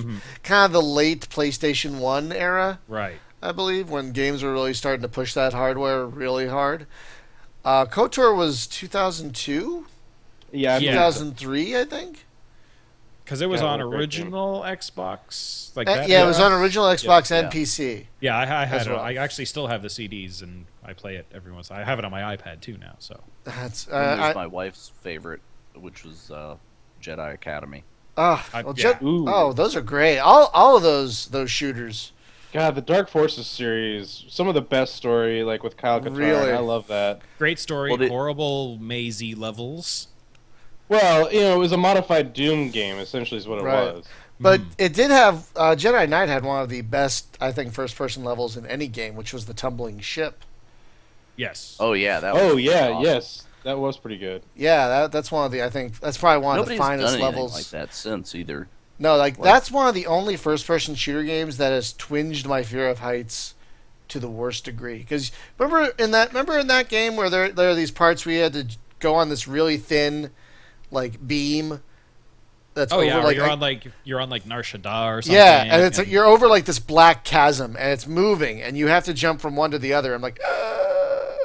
Yeah, they were able to create a really great sense of space and height. They did, and they did a great job. And they it had was those... nutty platforming stuff, though, man. It was super rage quit Well, that's funny because Shadows of the Empire had a great story, but that control system was horrible. I never played that one. Wasn't that console only? That was It was PC and N6 console.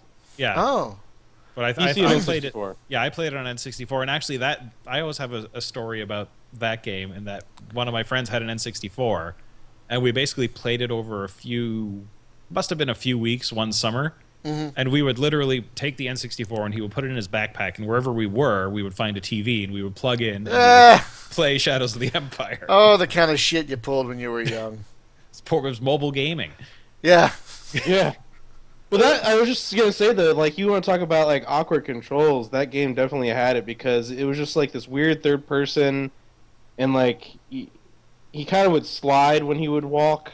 And the N64 just had the worst controller in the world. Yeah, what was with that controller? That was a really strange controller.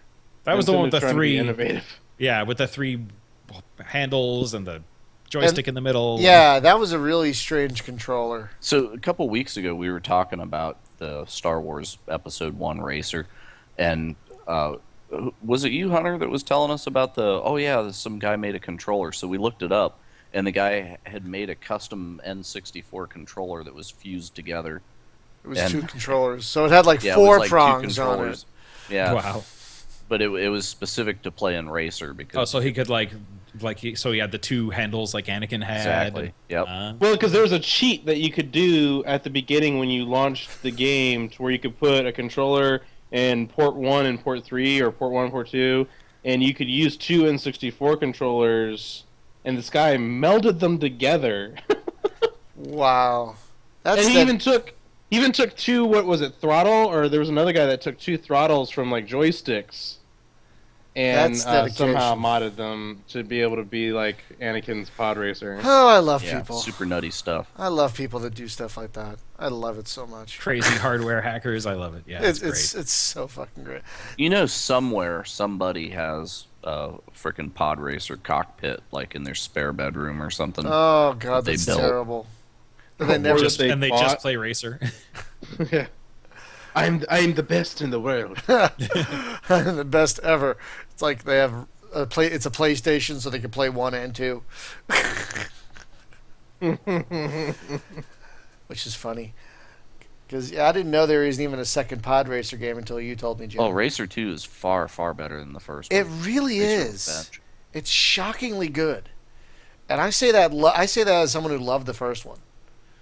I loved the first one. I was so happy to see it in arcade the other day. Well, one, I was happy to see it in arcade the other day. Yeah, how did that happen? I saw this picture and it was like there was more than one. We game were in it. supposed to go. Okay, here's a slight tangent. We were supposed to It go wasn't Dave and Buster's either. No, it wasn't. We were supposed to go whale watching with a couple of friends, with another couple. And for some reason, they couldn't buy tickets in advance, so we thought, oh, we'll get there early enough. We'll buy the tickets, and we'll walk You around just the go to pier. the mall and hang out in front of Baskin Robbins. Well, someone bought the entire boat for a birthday party. Well, not bought the boat, but they rented the entire boat. So we're like, what do we do? So we just walked around the pier, and I swear to God, I like hear this familiar noise at one point. I'm like, is that skee-ball? And then I look to my right, and there's this massive arcade in the pier. And I'm like, I just start walking to it. My girlfriend's like, where are you going? Okay, bye. Because she gets it. It was like the siren song. He's like, It really was. like, got his It music really in the air was. his feet are And they flying off the ground. had everything from Centipede to Simpsons and Teenage Mutant Ninja Turtles to House of the Dead 2, Virtua Cop 3, and they had Racer. Wow. And but they also had all this old stuff like skee ball and air hockey. And remember those really old, like in the boardwalk arcades, the quarter thing that would you'd see it would be like a bar that would push the quarters back and forth, and you'd have to guess. Oh yeah, that thief. Yeah, they had those. Yeah, they had those too. That was for suckers. Oh, it was. No one was using them, but they had them, and they were working. But no one was using them. Everyone was like at air hockey and shit and skee ball. But yeah, I was like, when I saw they had because we just talked about it. So when I saw they had the actual Racer game, I was like, oh my God, Hunter, Jim, that's Racer. I was very excited. I mean, they didn't have the original Star Wars game, the wireframe one. The The Vector one. That would have been a coup. That would have been like, I think think we need to talk about that bad boy because I actually got to play that.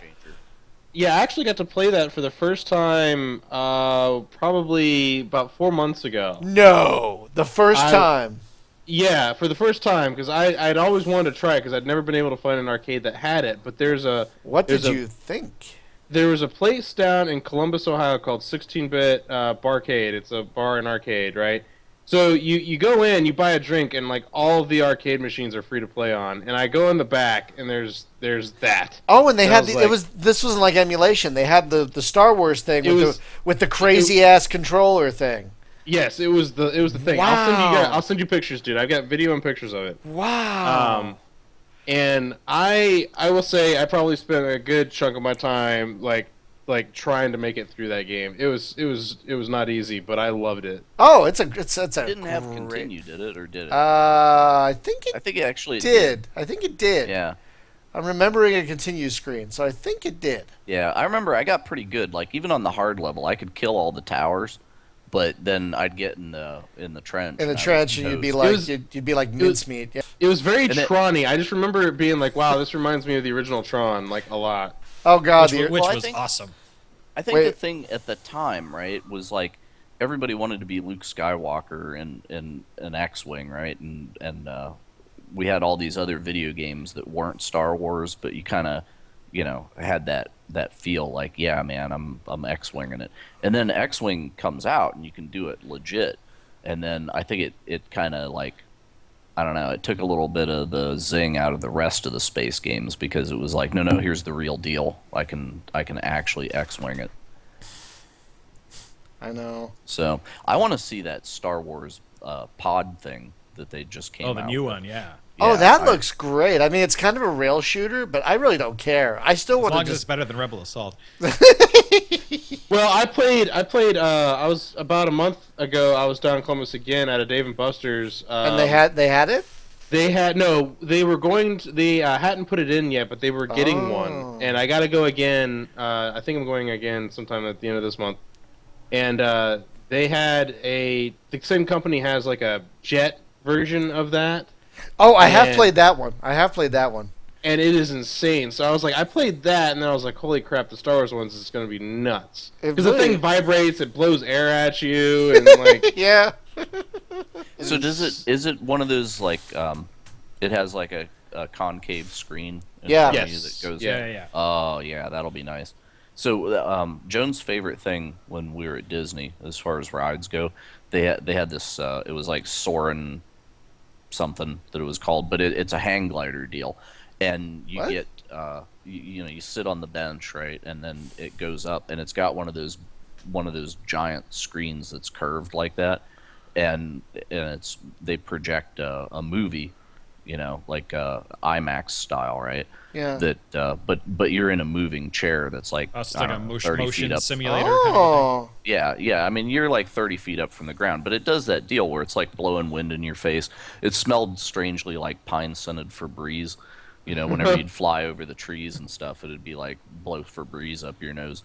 But it was interesting, right? So her thing was like, well, whenever they can do that at home, or maybe if the Oculus Rift can deliver that, then I'll be into it, because whatever. But yeah, so that was kind of interesting. But if they can do an actual like cockpit thing where you sit in, like give me a TIE fighter cockpit where I can actually see around outside the thing a little bit, like the Mech Warrior games they have at Dave & Buster's. Yeah, do they still have those things? Yeah, some of them the do. Pods? Some of them do. Now, does it look pods? Does it look identical to Mech Warrior 4? No, it's a little more rudimentary than Mech Warrior 4. Because there was like 2 generations of pods, and I think like the later generation was actually running Mech Warrior 4. Oh, okay, I must have seen the earlier generation, because it's a little more rudimentary, but it's amazing in there. But apparently, Iridium said he played that Star Wars game at Dave & Buster's, and it was a lot of fun. I've only heard good things. Yeah, I've seen video of it. It looks like a good time. So there's definitely still an interest in this sort of thing, Disney. If you're listening, which I hope you are, that'd be great. There's definitely an interest for more of this stuff, Disney. I was actually quite shocked being at Disney last month Yeah. that they did not have more Star Wars stuff going on than they did. And they have that Star Wars. It's basically the Star Wars taxi simulator, right? What's it called? Yeah, whatever the heck they call that. It's the something transport. Star Tours. Star Tours. That's it. Oh God. And have What? you been on that thing or No. seen it or what? Oh wait, yes I was. Didn't they have one at Disneyland as well, right? That sounds Yeah, but familiar. they've updated it now. So now apparently, because before it was always just the same ride over and over. Now apparently, if you go, there's like there's an element of randomness where you go to different planets. What? Yeah, they updated it. So you might go to Endor, you might go to Hoth, you might go to, and then they introduced prequel stuff in there. So they did update the ride. Well, that's Yeah. kind of awesome. But So I you was It has I was kind of replayability. disappointed that it was as old as it was. Right? I was just thinking like, oh hey, look, they got Star Wars stuff, and then it turns out, well, this has been here for 100 years. But what the thing that I thought was really cute about it was they took a picture of one of the kids, that was getting on the ride, right? So then whenever the probes come up and they're like, we're looking for the spy, and it holds up the wanted poster and it's got like the mugshot of the kid that's sitting like 2 rows over from me, and all his friends were like, woo, so that was kind of neat. That's pretty cool. That is But yeah, I pretty mean, great, you know, actually. once the new movies come out, they're gonna start throwing all kinds of Star Wars. Yeah, stuff. that's probably what they're that's waiting the thing for. Is I yeah. expected to see like construction, like have it ready, guys. But also no Tron stuff. I was very disappointed. No Tron stuff. Oh. Well, I even wore my frickin' Flynn's Arcade T-shirt. I was walking around, and the Disney folks were like, "Hey, hey," and it's like, "Yeah, where is it?" well, the second. Dude, they Well, the should second have a movie frickin' was- arcade there, just called Flynn's, and it's just like, "Here's our boardwalk arcade. Do it Well, up." they did have that at Comic-Con a little while back. When Yeah, the- that's true. the Was that second- last Yeah. year? No, that was years ago, and the second movie was about to come out. So I- apparently, at the Disney, the mall thing, like where the Wolfgang Puck's restaurant and all Yeah. that stuff is, Downtown Disney. yeah, downtown Disney. So we went there. I didn't get a chance to go in the arcade because apparently it's like $40 to walk in there. You have to What? pay, right? But apparently it's like a frickin' underground XCOM bunker that goes like 4 stories underground or some shit, right? So Oh, my God. it's like this ginormous arcade. But I don't know if they have like the old school stuff in there or not. I would think with 4 floors of Disney scale, they should have pretty much every video game that ever was. But I don't know. Maybe it's like a bunch of modern stuff or whatever.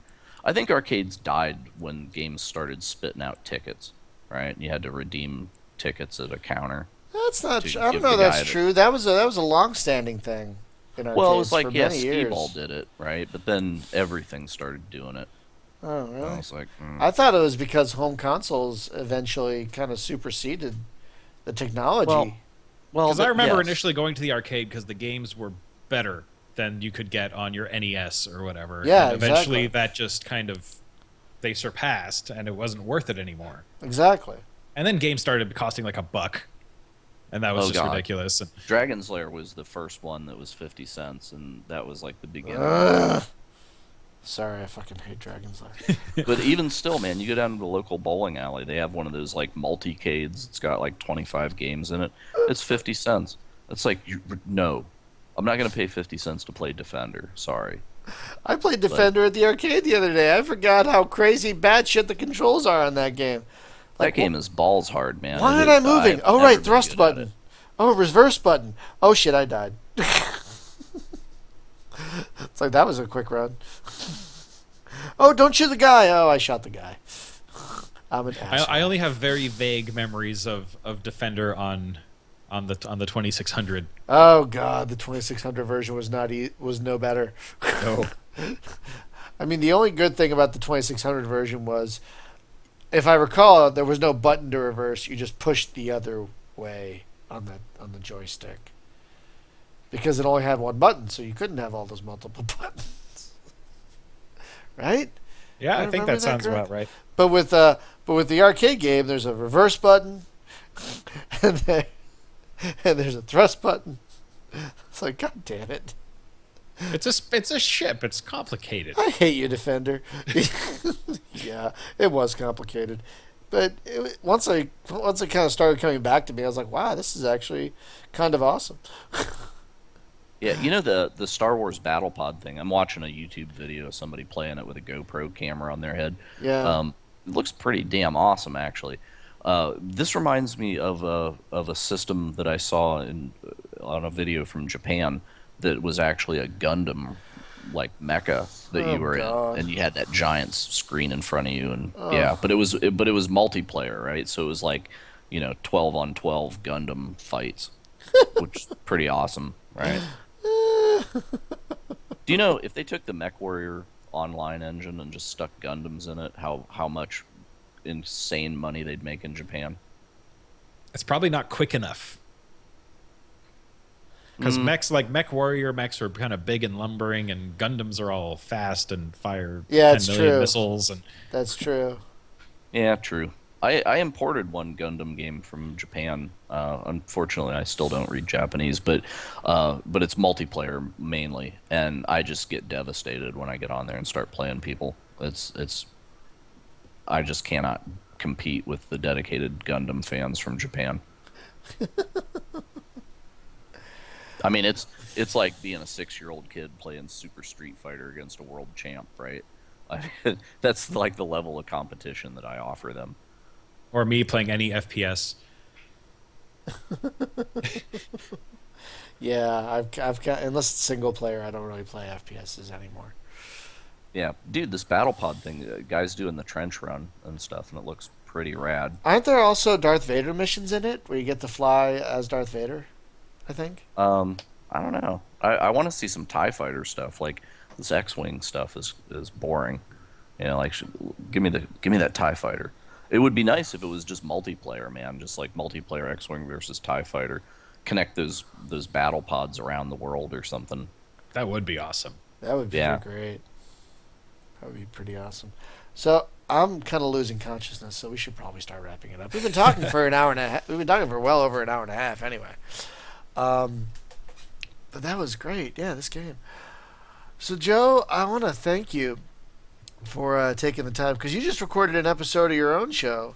Literally, like I literally, as we started talking, I was pushing like deploy podcast. So the timing worked out quite well. Wow, good job. I don't know if I could record anything for that long. I'd be exhausted. So good on you. Hey, it's almost midnight over here, so. Oh, where are you again? I am in Toronto. Oh, okay. So that's the east coast of No, is that middle Canada? It's not. It's eastern central. Central? Like it's not on the coast, but it's not in the prairies. So yeah, you're Eastern time though, right? Yes. Okay. Yeah. Like most normal Americans raised in public school, I'm very ignorant of Canadian geography. It's very, very understandable. So, A then, eh? Oh God. Yeah, eh? I grew up in Quebec, so I speak French. Oh, no. Oh boy. You should do a French version of your podcast. That way my girlfriend would actually listen to it. Perhaps that might not be a bad idea. No. So, what? I was gonna say, are you familiar with the movie Final Sacrifice? Then I don't think I am. Oh God. Are you serious? I did just go there, Brian. You went there? The Final Sacrifice is a Canadian quote unquote horror movie that was spoofed by Mystery Science Theater 3000, and it's really one of their finest efforts. I will have to check that out.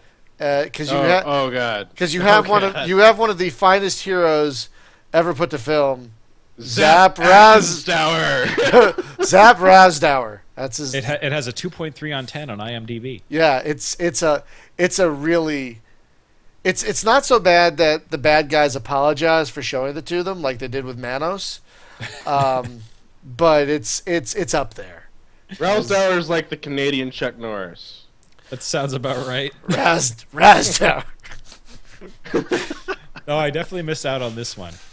Oh, I don't know if it's still on Netflix. If not, I think they have a YouTube channel now with all their shit on YouTube. So yeah. Oh, I will go and find this. Final Sacrifice. It's horrendously bad, but their commentary is Oh my god. Fleeing yeah, from the cult that murdered his So- father, a teen is aided in his quest to find the lost city of fabled Ziox by a secretive drifter. Yeah. Secretive drifter. He's got like his clothes hanging in the back of his pickup truck. Covered in denim, just nothing but denim and a mullet. Oh Like, god, that's right. It's all denim all the time. Welcome to Canada. So is that what you think of, Hunter? When you think of Canada, you think of The Final Sacrifice? well, my future father-in-law is from Canada as well, and so Oh. I asked him the same question. And he's like, "I have no idea what you're talking about." I was like, "Damn it!" See, now when I think Canada, I think SCTV. It's Strange Brew, that kind of stuff. Strange Brew, which William came, Shatner. which came from SCTV. So, There Or Da Vinci's Inquest. Yes, What? Da Vinci's Inquest, fine What's- CBC show. what, oh really? Is that good? It's like Canadian Quincy. Basically. Really? I loved Quincy. Anyway, We've got all kinds of crazy stuff up here. I love the They National. have I, mooses. that's my favorite Canadian thing is the National with Peter Mansbridge. Peter Mansbridge. I wish we had an American Peter Mansbridge because I could Dude, just. that's the most macho name. No, you should hear this It's guy like talk. Peter Mansbridge. You can hear this guy. You should hear this guy talk. Anything he says, like, yes, I trust you, because he's just got this voice. You're like, you are an authority on whatever you're talking about, and I believe what you He's say. He's a national treasure. He really is a national treasure. He's yeah, amazing. but dude, Peter Mansbridge, that's like blast hard cheese. It's Yes. Oh god, that's another one. Oh god, Space Mutiny. That's another one. That's probably one of my favorite ones. Hey, if you look in the Skype chat, I got a link there for you. There you Ah. go, found it. Okay, well, we went on a random ass tangent there, folks, but I that's hope okay. I hope you enjoyed it. And thank you everyone for listening. Joe, Hunter, thank you for being awesome guests. Jim, It was thank an you. honor. Yeah, for me too. And thank you for coming on. Thank you for giving me the idea for this, because we've been doing this almost 2 years, and we're like, why haven't we done a TIE Fighter show? That's crazy. Probably because I haven't Wow. gotten Larry Holland yet. Dude, Uh-huh. so in the Star Wars battle pod thing, you can totally kill Han Solo. I just watched a guy smoke the Falcon. What? No, that's Yep. so dope. Or do you get to Maybe- be Greedo? What? That's crazy. All right, guys. Well, thank you everyone in the chat for watching. We had a good turnout tonight. We had like what 10 people in there, which is pretty good for us. Wow, yeah, there's 10 people in there besides me. More than I get on my Twitch streams. So. That's pretty good. So thank you everyone for watching, and thank you for listening. And next week, oh god, what the hell are we doing next week? We have a guest next week. We're talking about something. Check your calendar. Hey, I'm looking. Hang on. I'm looking at Trello. I gotta look at Trello. Hang on.